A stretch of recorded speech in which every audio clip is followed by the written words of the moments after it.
Thank you. First, so you guys started draining the Strategic Petroleum Reserve to try and help with the Putin price hike a few years ago.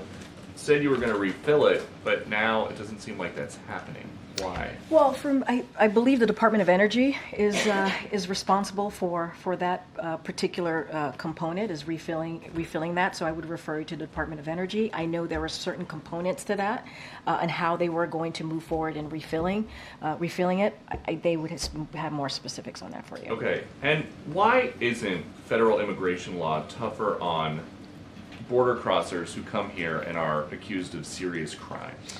So, are you speaking of a specific case? There's this story in New York, an 8-person crew of border crossers found with drugs and guns. 6 of them now are out on bail. Does President Biden think policies like that are making the country safer? So I want to be really careful. That's an active case, so don't want to comment on an active case. But anyone found guilty, and we've been very clear about that, anyone found guilty of a crime should be held accountable. We have been very, very clear about that.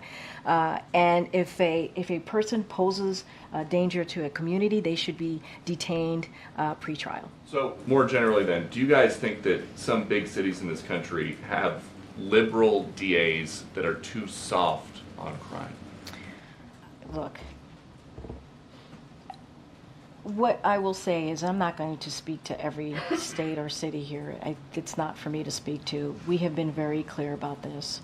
Anyone who commits a crime and is found guilty needs to be held accountable. That's what this president believes.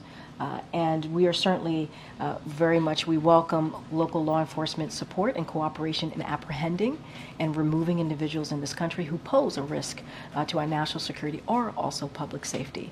If they are found guilty, they should be held accountable. That's where we stand on this.